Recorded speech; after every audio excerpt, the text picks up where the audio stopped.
Chapter 9. Miss?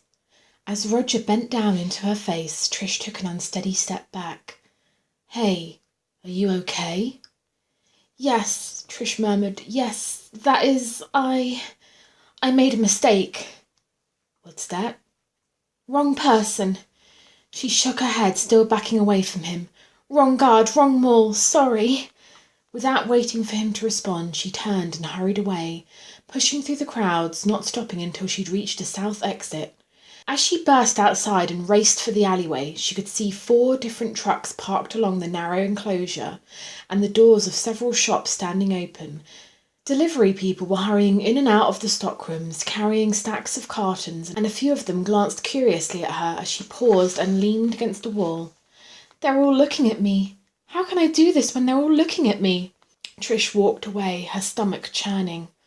What's going on? I don't understand. She could see it again, just as clear as day, the bloody face peering out of the plastic, the ice pick plunge deep in the throat. I didn't imagine it. I couldn't have imagined it. She waited and waited. She walked slowly around the parking lot, and then she walked slowly around the entire mall. When she got back to the alley, the delivery trucks were still there, so she walked around again. Each time the horrible scene replayed in her mind.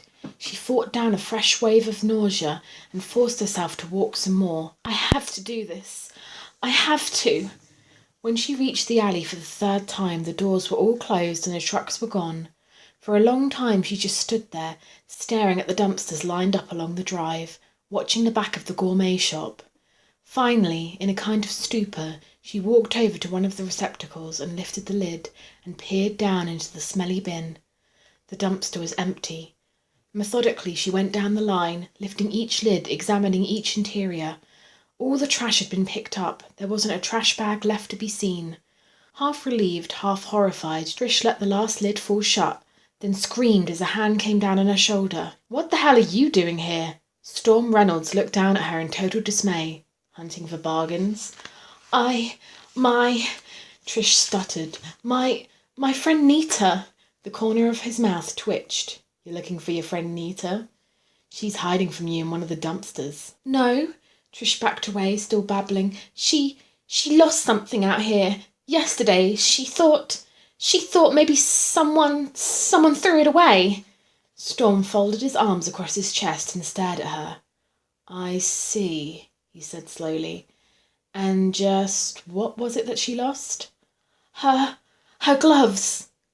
Gloves. Good ones. Expensive ones. Ah, he nodded. And knowing the logic of most people, whoever found those expensive gloves probably threw them away rather than kept them. Well, Trish spread her arms in a helpless gesture. I really don't know. That's why I told her I'd look for them. Instead of selling muffins? A grin played at the corner of his lips and he reached out for her. Come on, if I had to make a guess, I'd say your friend Nita's gloves are keeping someone else's hands warm today. Trish allowed him to take her arm and steer her back into the mall. What are you doing out here? She asked. Me? He grinned. Getting some air, you know. This is an awful long way for you to come just to get some air. It's clear across the mall. Well, would you believe me if I said a little bird told me some cute girl was digging around in the trash cans and I couldn't resist finding out who it was? Trish looked at him suspiciously. What little bird? Come on. Storm shook her arm and chuckled. I happened to be getting some stuff in the gourmet shop when one of the girls came out of the stockroom and said someone was out there scavenging. Someone, meaning you. You mean people saw me? Storm tried to look solemn. It's all over the mall now. Your reputation's shot. And so's my job by the looks of things, Trish mumbled as they entered the eatery and she saw Bethany fuming behind the counter. She can't kill you, Storm said smoothly. There's too many witnesses. At the mention of the word, Trish went pale and he stopped and gave her a puzzled look. Did I say something wrong? I was kidding. I didn't mean to. No, it's okay. I have to go now. Trish went straight to the back, put her things away and got into her apron. She didn't say a word when she came out to the counter, and she didn't look at Bethany.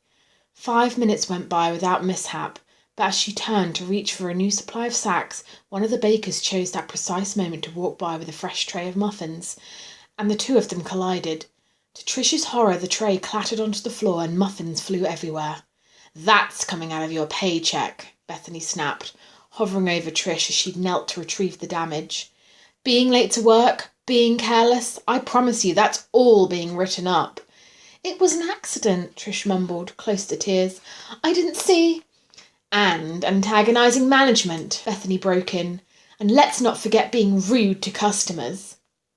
"I've never been rude to customers," Trish protested hotly, standing up and confronting her. "I have never once been rude to a—" Her words died in her throat. Standing at the counter was a tall figure with flowing grey hair, a grey beard, sunglasses. "If I say you've been rude, then obviously you have an attitude problem." Bethany was seething. I... Trish stammered, but Bethany grabbed her and gave her a shove. "Now clean that up and don't you embarrass me in front of the employees again." The man was gone. As Trish stared at the counter, she could see a line of stunned customers gazing back, and in her embarrassment they seemed to stretch all the way to the very far end of the eatery. She busied herself, sorting muffins into bins, trying to collect herself, trying not to cry. As tears helplessly filled her eyes, she looked across the eatery and noticed Storm just slipping into the back room of Pizza Park, his face set and grim. She turned her head and saw Wyatt coming out of the utility closet, holding a broom and dustpan. He kept his eyes averted, but he looked angry. Whirling around, Trish ran to the back and out the side door, racing for the nearest bathroom. Once inside a stall, she locked the door and burst into tears, crying and crying until there were no tears left to cry, her thoughts tumbling out of control through her brain. He was there again. It was him, the muffin man, standing right there watching me. How long had he been there? Waiting till I showed up? Waiting to make another sick phone call?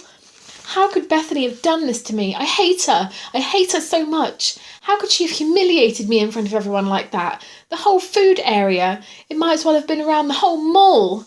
And where did that body go? I know it was real. I saw it myself. I almost touched it last night. And that guard, he looked like Roger, only he wasn't Roger. Some guy who shouldn't have even been there, and I was alone with him, and now he's disappeared right along with that body. At long last, Trish opened the door and came out.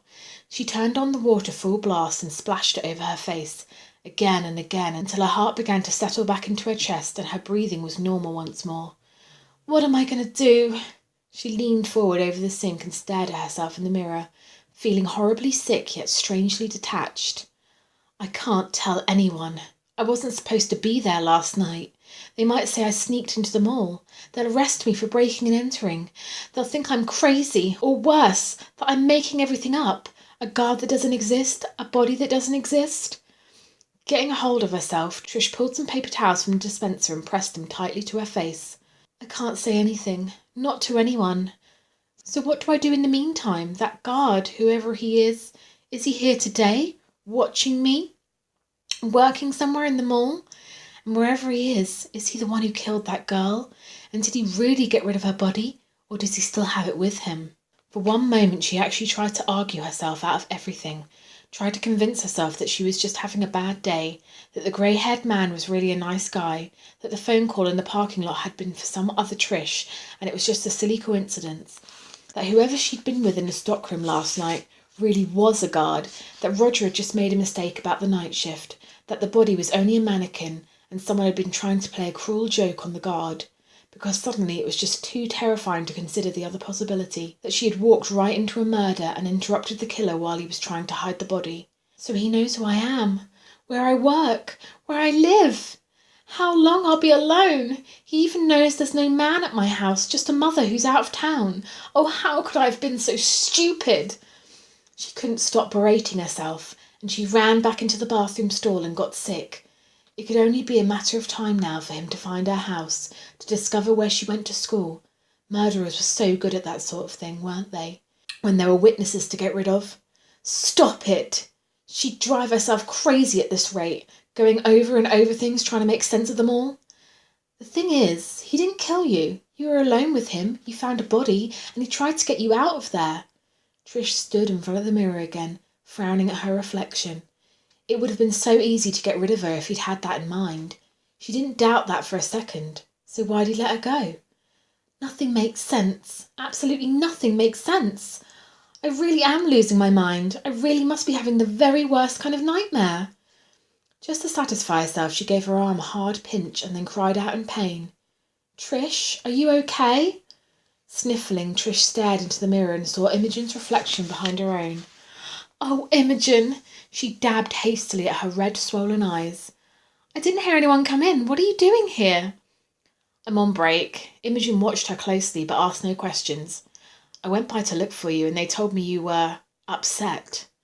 Trish nodded unhappily. Well, that's putting it mildly. Take a walk with me. Sure, why not? I probably don't have a job anymore anyway. Imogen sighed. Cheer up, maybe Bethany will have an accident. What? In spite of herself, Trish couldn't help but laugh. Comments like that always sounded so funny coming out of Imogen's mouth. You heard me. She's just not worth crying over. Come on. I have to go to the loading dock and pick up a delivery someone messed up. Trish gave a shudder. That place is so creepy. I hate going there. Me too. That's why I want you to go with me. Imogen smiled, not a bit ashamed of her cowardice.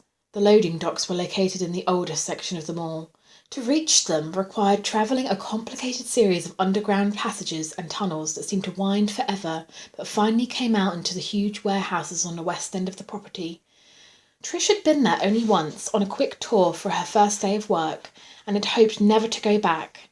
Now, accompanying Imogen, she thought she'd feel better about the place, but it was just as unnerving as it had been before. Just remember, Imogen told her as they took a service elevator down into the basement, that it's not this level that gets you to the docks. You have to get out here and take another elevator down several more levels to the tunnel at the bottom. Even as Imogen explained it, Trish stepped out and regarded the second elevator with narrowed eyes. It was an old freight elevator, and the only time she'd been on it, it had sounded like it was collapsing all around her. She followed Imogen inside and shivered a little as the doors rattled close. I hate this, she mumbled, and Imogen gave her a solemn nod. I know, me too. It's like being in a cage. It's like being in the stomach of some awful monster. Imogen, Trish groaned, please. Sorry, I forgot you're having a bad day. Bad isn't quite the word I'd use, Trish sighed. Try impossible. Try hell. The elevator hit bottom, bounced a few times, gave a long, deep shudder. The girls looked at each other, then Imogen got the door open and they stepped out. I wish they'd put new lighting in these stupid halls, Imogen grumbled as they made their way through the passages. The ceilings were low, crusted over with peeling paint and cobwebs, and the walls were cool and damp, part of the mall structure that had been built conveniently into the surrounding mountains. They pressed back against the stone to let someone pass, and then they continued on, their footsteps echoing in the gloom. It was a relief to reach the warehouse at last. While Imogen went off with an invoice in her hand, Trish stood in the middle of the general chaos, relishing in the confusion and noise. There was stock piled everywhere, veritable fortresses of cartons and boxes, shelves and shelves of merchandise. At the far end, gigantic doorways opened out into concrete platforms, where trucks were backed up to deliver and receive goods. People rushed in every direction, and she was so involved in watching that she didn't even notice the delivery man behind her until she had backed right into him. Oh, I'm so sorry. She stooped down to help him pick up his boxes, and she was still talking, trying to apologise, not even looking into his face. This just isn't my day. I seem to be running into everything today. I'm really so sorry. Here, let me help. No problem, the man whispered. No problem at all. They stood together, and she glanced up into his face. She felt her heart freeze within her. He was wearing a khaki uniform and a matching hat. His hair was combed straight back behind his ears, and there was a thick moustache on his upper lip. He was wearing dark glasses. As Trish stared in cold, creeping terror, his mouth formed a crooked smile. Some of his teeth were black. Thanks, he whispered. Nice running into you. Before Trish could even answer, the man had disappeared into the crowd, and she started to follow him. Imogen came up and took her arm. Well, at least that didn't take long. Here, could you carry one of these boxes back for me? Trish hardly heard her. She stared off into the milling throngs of workers, but the delivery man had vanished. Trish, I said, what's the matter? Trish turned and gave Imogen a blank stare. Nothing. Sure, I can help you. Give me one of those. Imogen threw her a quizzical look, but didn't ask any more questions. Together, the girls left the warehouse and started their slow route back to the elevators, Trish keeping close to Imogen's side. It couldn't be. It couldn't have been him. She felt numb all over. She wanted to get back upstairs, back to the light. They reached the freight elevator, and Imogen pushed the button, frowning impatiently when she realised the elevator was already in use. Groaning from the weight of the box, she spotted a trash can in the corner and went over to it, resting one end of her box on the can's edge. Yuck, Trish heard her say suddenly, and Imogen drew back, her face twisted in disgust. What is this in here? A rat? And Trish couldn't help herself, couldn't stop herself from walking over, from leaning down and looking inside the trash can, while her blood went icy cold and her breath froze in her throat. It wasn't a rat. It wasn't even an animal, except it looked like one, with its long, grey, stringy hair. How weird, Imogen chuckled. What is this, Halloween? Yet she didn't understand why Trish backed away from the trash can, why she looked so horrified, and Imogen lifted the long grey wig into the air and dangled the fake grey beard from her fingertips. Chapter 10. Trish, are you okay? Imogen asked slowly. Trish stared at her. She could see Imogen's lips moving, but no sound was getting through to Trish's brain. Only the images of sunglasses and ice picks and blood, the whispers of high voices, low voices. Nice running into you. The same person? The grey-haired man? The guard? The delivery man? The same person, or just a coincidence?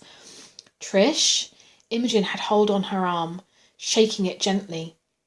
Trish, you need to sit down. The same person, a murderer, watches me, knows my name. Nice running into you. He could be anyone at all. Trish, Imogen whispered, her face anxious. Trish opened her mouth and looked straight into Imogen's eyes.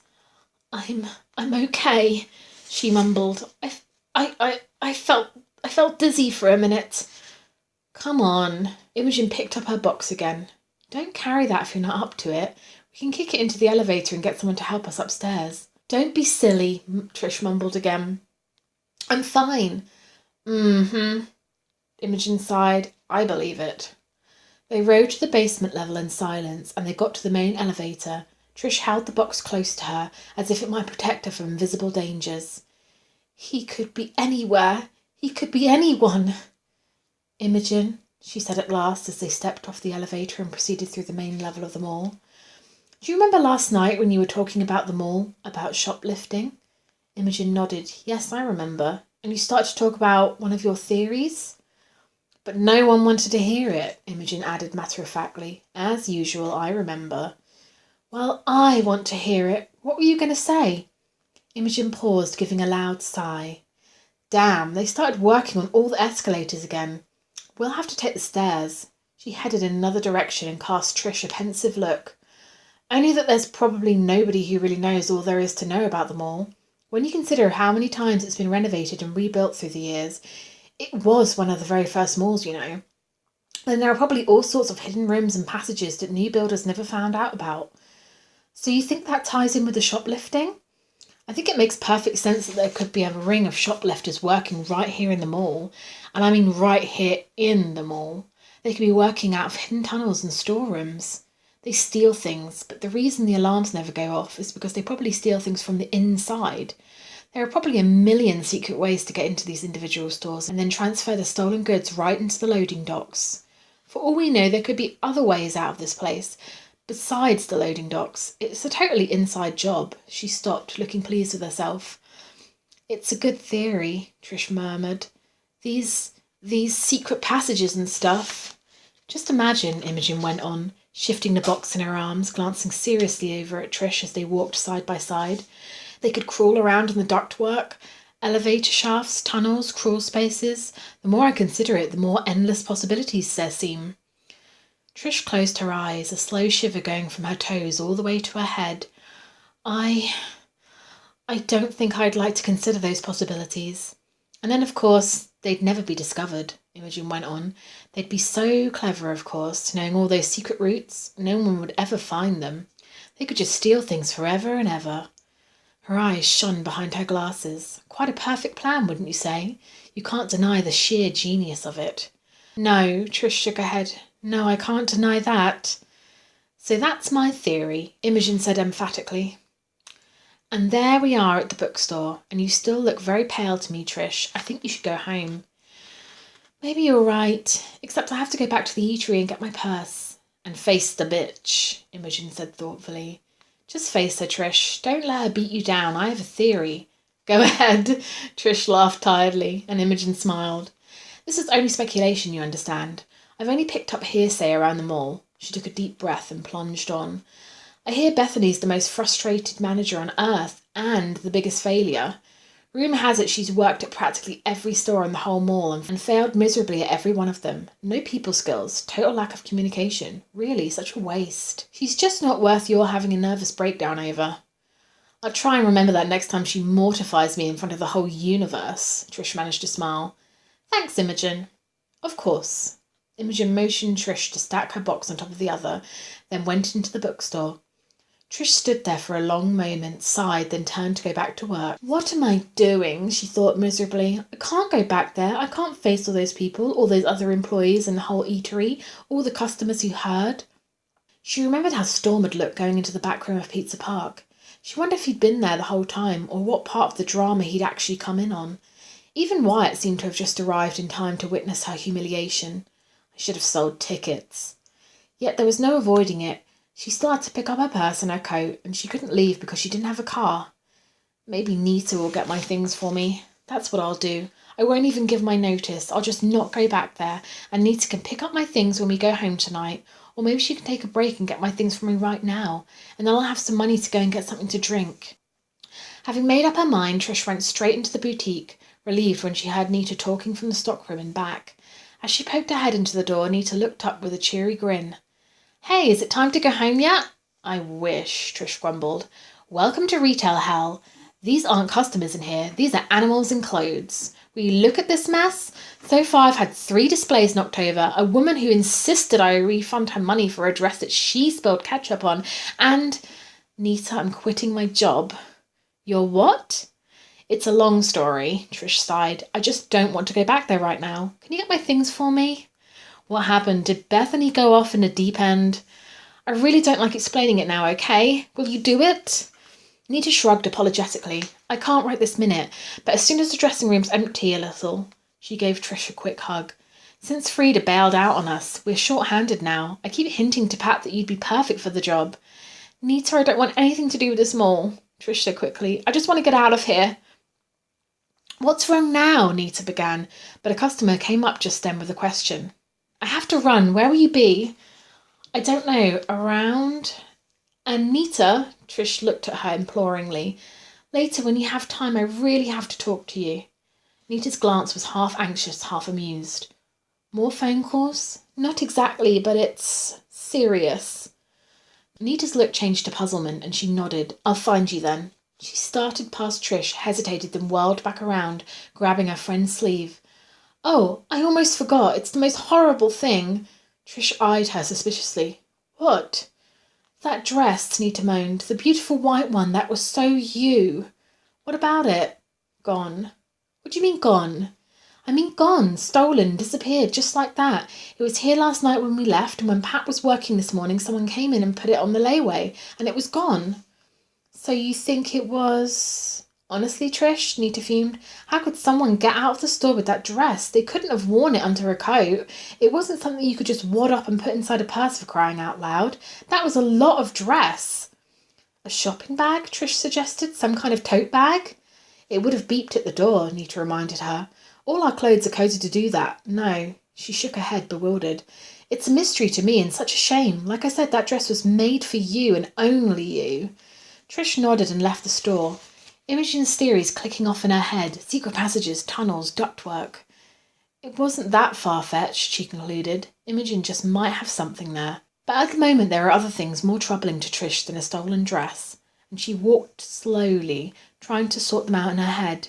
The man at the counter, the wig in the trash can, the guard, the body. She couldn't actually believe now that the phone call in the parking lot had only been a coincidence, meant for some other girl with her name.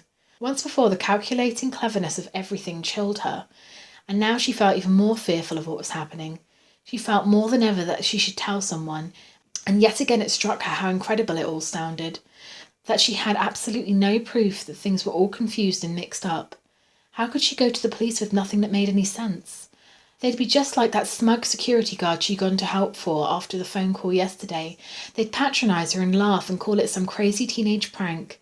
She didn't know what was worse, feeling so alone not telling anyone, or feeling even more alone trying to tell someone. She decided to window shop to pass the time. She still wasn't quite ready to face Bethany or the eatery, or anyone else she knew down there. The memory of the whole incident still made her cheeks flame in anger and embarrassment.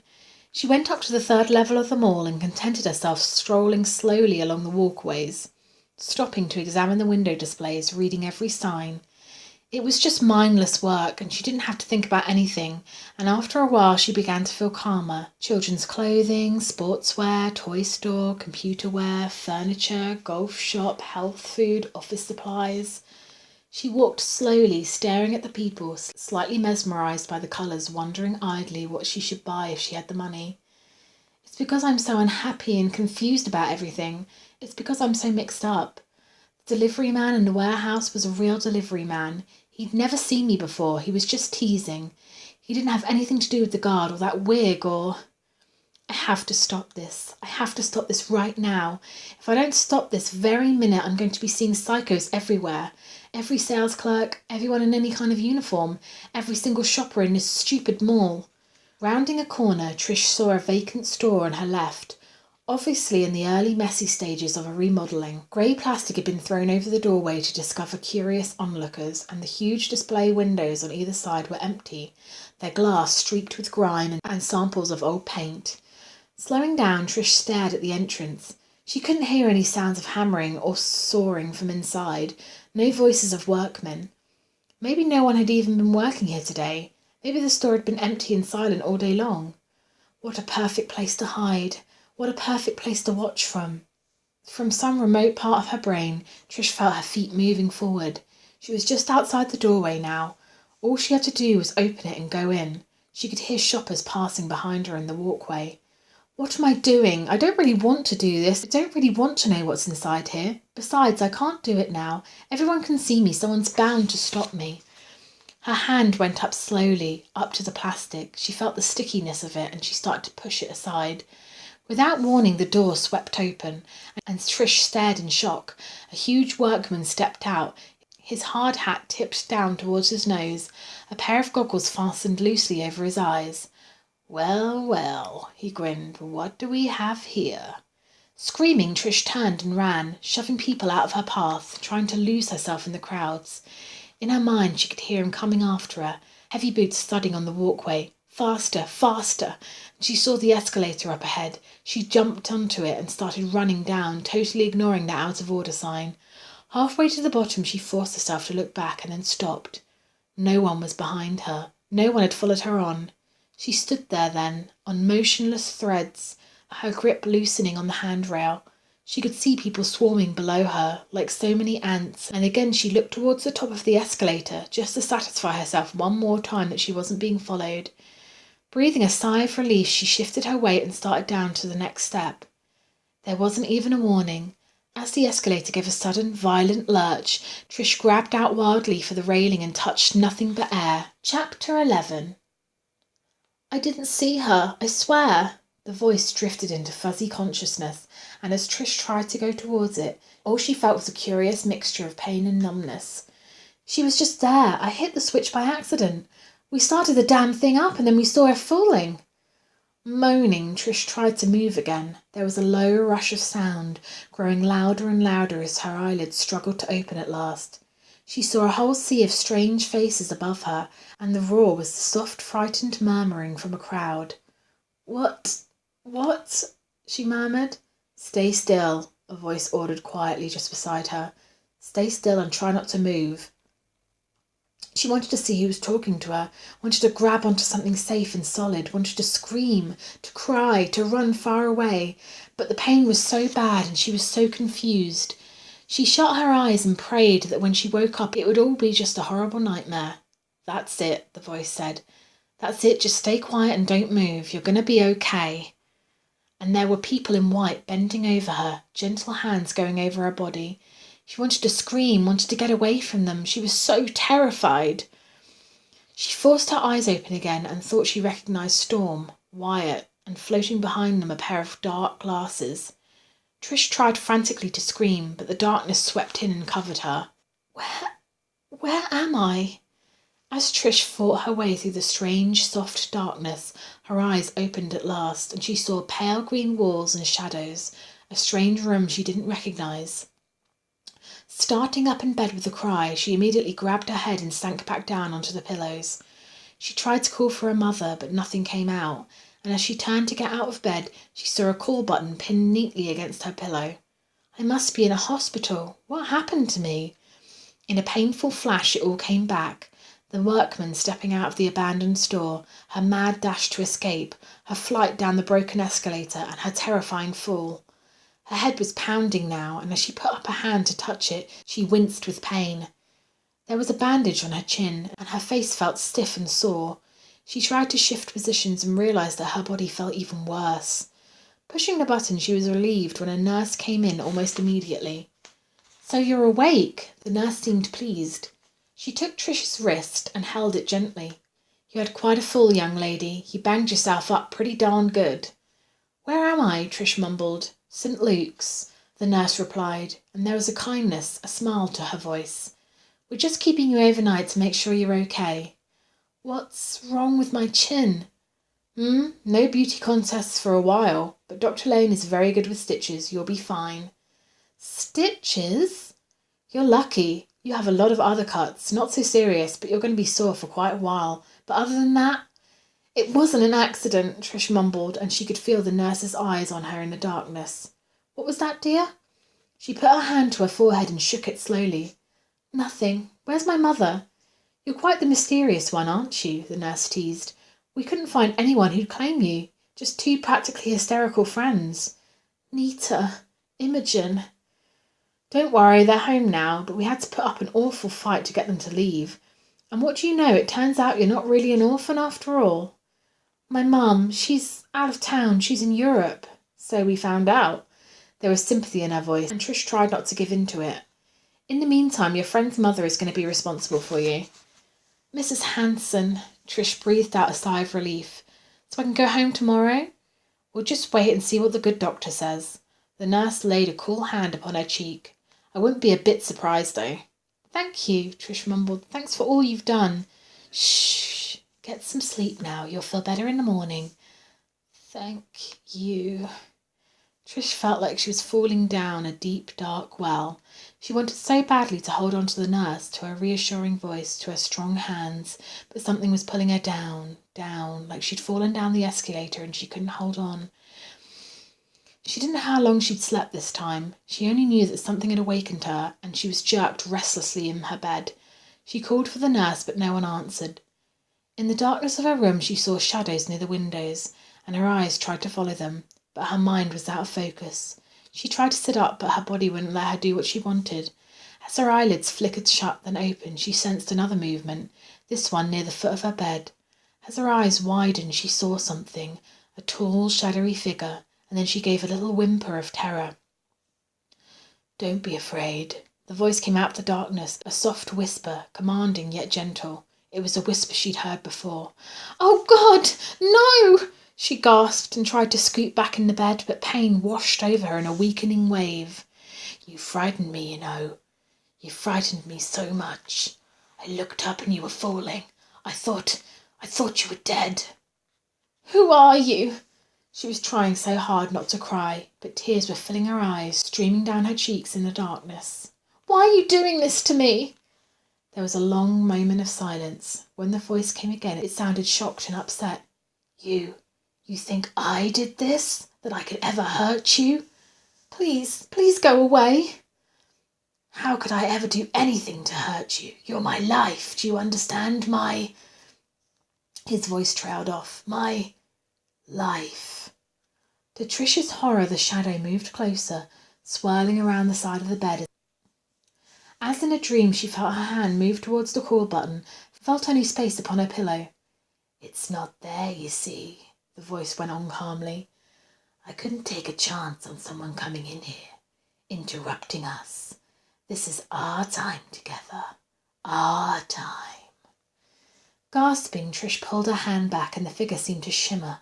caught momentarily between the darkness and a pale slant of moonlight from the window.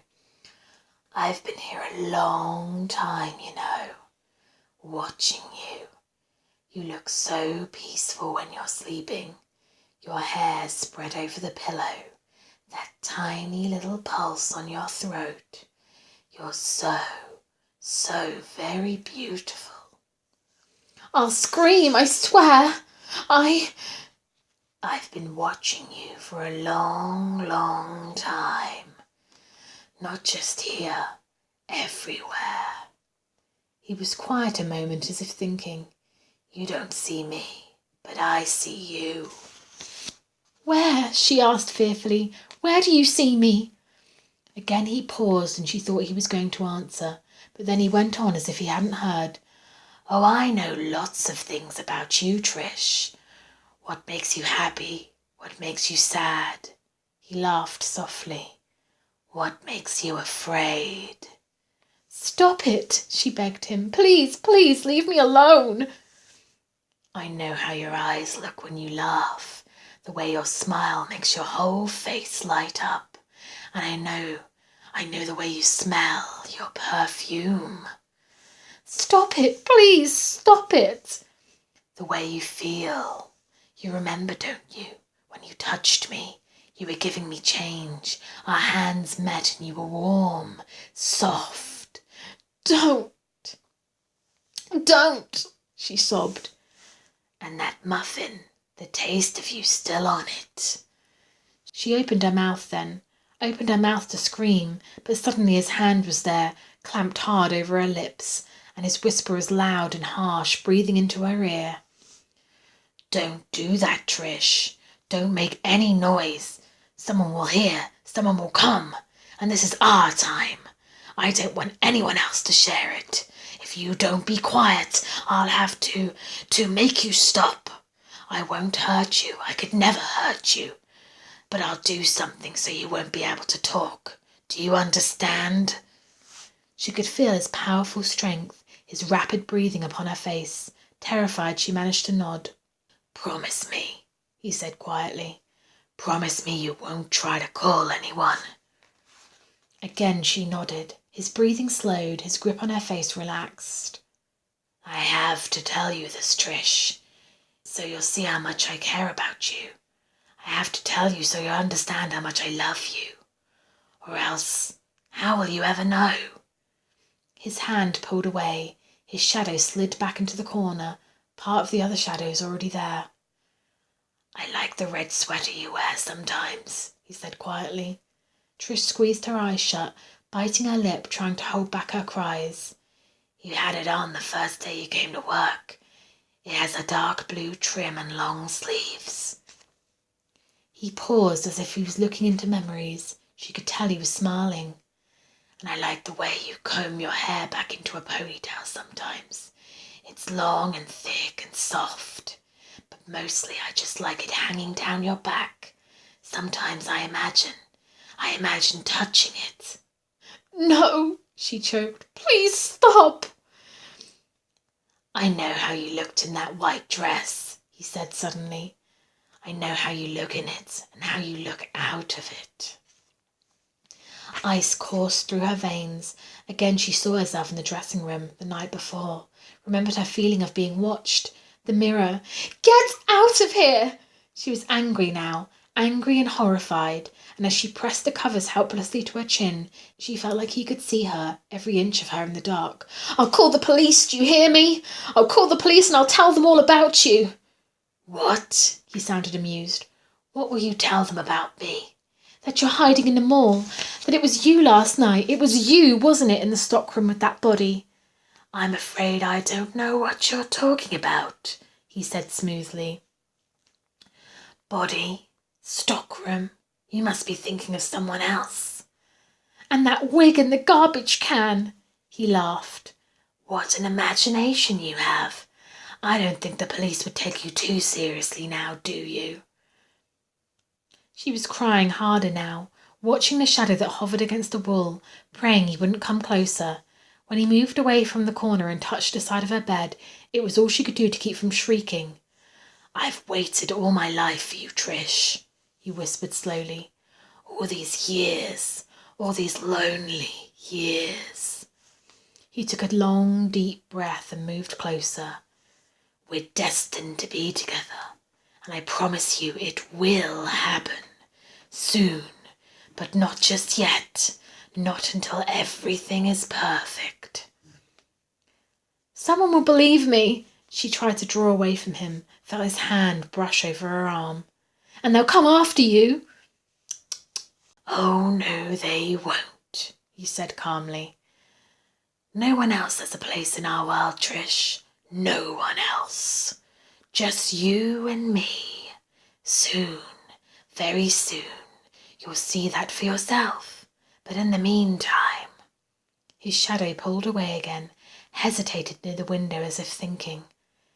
If I do hear that you've talked about this, and believe me, I will know, then I'll have no choice but to hurt your friends. Neater, isn't it? And Imogen? Trish felt herself sinking deeper, deeper into a cold pit of terror. You can't threaten me, she murmured. I'll quit my job.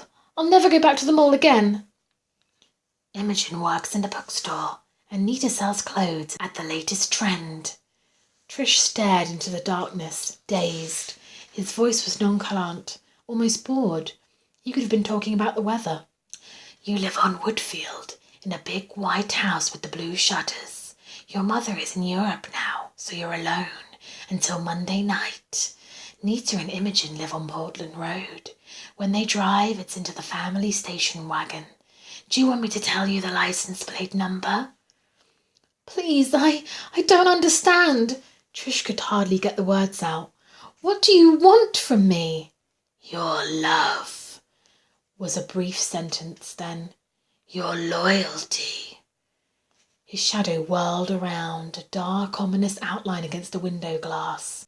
You must not speak to him again, Trish. He has no place in our world. I forbid you to see him. Who? She was so dizzy. She tried to focus on his shadow, but he moved again, disappearing into another shadow along the wall. Who are you talking about? He is not what he seems to be. The voice went on, growing even lower, the whisper barely audible now in the heavy, dangerous silence. Don't trust him. Whatever you do, don't ever trust him. Who are you? Trish murmured. For God's sake! You may call me Ethan, he replied. I am your protector, your guardian, your devoted keeper. I'm very, very close to you, especially when you can't see me. Without warning, she felt his hand on her cheek. Before she could even react, it slid down her neck and then it was gone. You're mine, Trish, he whispered. I'll be coming for you soon. A slither of light sliced across the foot of the bed, and the door opened just a crack, and like a melting shadow the figure oozed out into the hallway and disappeared. Chapter 12. She fell as she tried to get out of bed. Pulling herself across the floor, Trish managed to get the door open and propped herself in the doorway, calling for help. It didn't take long for a nurse to respond, and with a look of shock she gently helped Trish back into the bed, scolding her gently. Why didn't you use the call button? That's what it's there for. You shouldn't have tried to get out of the bed by yourself. But it wasn't there, Trish tried to tell her, but of course it made no sense. It wasn't there and someone was in my room. No one was in your room. The nurse shushed her, tucking her gently back into the bed. I've been out here at the desk all this time. No one's come in or out. Someone was here, Trish insisted. Someone was in my room. I saw him out in the hall.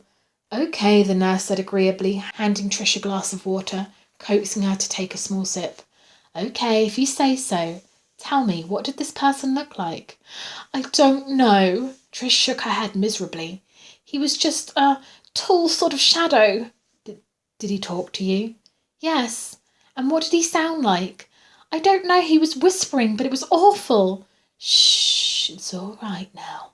You're safe here. Sometimes these medications can make us have the strangest dreams. Things can seem very real, but they're only nightmares.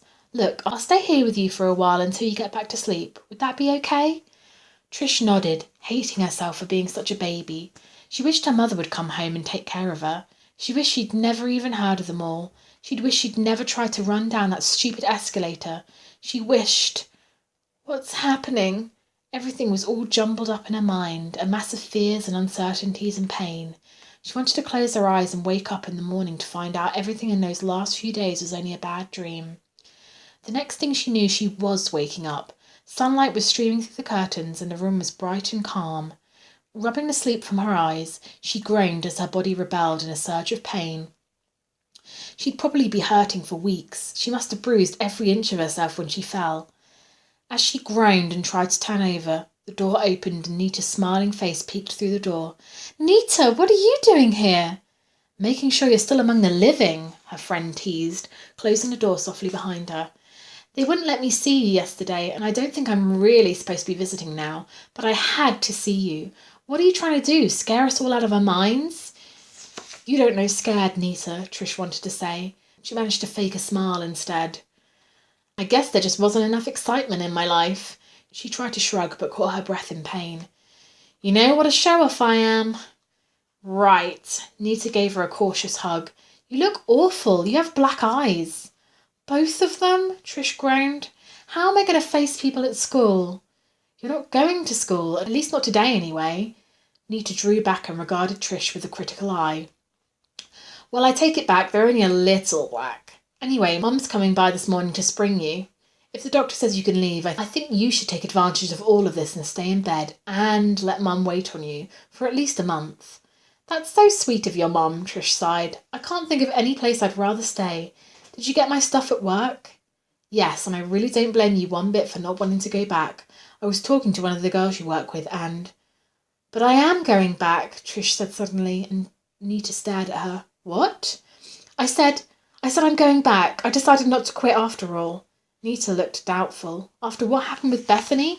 But I thought..." "Well, I thought about it too." Trish avoided Nita's eyes and concentrated on smoothing the covers. "And I just decided that I shouldn't have let her run me off like that. I didn't do anything wrong, so if she wants to get rid of me, she'll just have to fire me." She glanced up at Nita's surprised face and saw her friend break into a smile. "I'm proud of you, Trish. That's the spirit.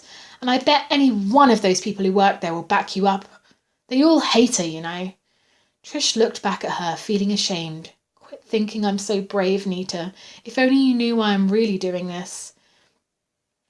"Imogen's going to spread the word at school," Nita went on. "I'm sure you can make up the work once they find out what happened to you. I think Imogen said she's going to tell them it's a miracle you're still alive, which isn't too far from the truth by the looks of you." She reached down and put her hand gently on Trish's forehead. The workmen were drunk. They'd been drinking on their break, and when they got back they'd just started working on the escalator and turned it on without even bothering to look up. They swore they never saw you. I thought you'd like to know. "So in other words, I don't have some crazy psycho killer after me, is that what you mean?" Trish forced a laugh, and Nita shook her head, chuckling. "Well, here comes the nurse to run me out. Good luck, kid. I'll see you later." "Thanks, Nita." Trish tried to wave, but only succeeded in groaning. Trish was relieved when Mrs. Hanson came to pick her up. The thought of staying in the hospital one more night terrified her. She'd always loved Nita and Imogen's mum, a real stay-at-home mum, and it helped ease the pain of her own mother being far away. Mrs. Hanson tucked her into the extra bed in Nita's room, and then bustled about making her a special breakfast on a tray, insisting that Trish stay in bed and rest, at least for today. Trish was glad her friends weren't around. She was exhausted and worried and needed time to try and sort things out. The only thing she was really sure about was that her frightening stranger, Ethan, meant business. She believed him when he said he'd know if she told anyone anything. She couldn't take that chance. Sick at heart, Trish spent the rest of the day tossing in and out of restless sleep, trying to think what to do. What could she do? Going to the police was out of the question. Warning her friends was equally as dangerous. The idea of some disguised stranger following her around the mall, alternately whispering endearments and warnings, the whole thing seemed like a fantasy, even to her. She could hardly stand to think about Nita and Imogen going to work tonight. Obviously he was watching them too. Were they in danger, even in this moment? She stayed quiet and kept him a secret. Would he really leave them alone and not hurt them? And what him had Ethan been talking about? He's not what he seems to be. Someone at school? Storm? Wyatt? Someone else at work? What does that mean? Is he trying to warn me or just trying to scare me? I can't trust anyone. Not anyone. By 6 o'clock, Trish felt as if she'd go crazy if she had to stay in bed another second. She was exhausted with thinking, with worrying, with trying to make sense of everything. She was relieved when the Hansons had dinner pans that night. Mrs. Hanson fixed her some soup and hot bread and brought her another tray before they left. "Now, we'll be out late, but Nita said she'd try and call you this evening and see how you are." Mrs. Hanson fussed, straightening Trish's covers, plumping up her pillows. "Normally I'd tell you to ignore the phone, but if you don't answer, she'd probably have a panic attack." "I'll talk to her," Trish smiled. "Have a good time." She promised them she'd stay in bed and sleep, but as soon as she heard the car back down into the driveway, she painstakingly pulled on some clothes and hobbled into the living room. There was nothing on television that interested her. She found a packet of cocoa mix in the kitchen pantry and put a kettle of water on the stove to boil. She went slowly to the window and peered out through a crack in the curtains. Was he out there, even now, watching the house, knowing where she was? Watching, waiting to see if she kept her mouth shut? Maybe he followed me here this morning. Maybe he's been sitting out there somewhere all day long waiting for me to leave. She jerked the curtains shut and fought back sudden tears. I'll never be able to go anywhere again, do anything without wondering if he's there, without being afraid. She jumped as the phone rang. Once, twice. The telephone was on the other end of the room and she had to dig it out from beneath a pile of fashion magazines. She could picture Nita standing at the counter at work, shifting impatiently from one foot to the other, frowning, muttering under her breath. She smiled, shaking her head, and picked up the receiver. "Hi, Nita," she sighed. For a moment there was silence, the sound of soft breathing. "How are you, Trish?" the voice whispered. Trish recoiled violently, throwing down the phone, slamming backward into the wall, pressing her hands over her ears to blot out the sound of that voice. "I miss you, but we'll be together very soon." "No!" Trish screamed. "Sleep well, my darling. Sleep well."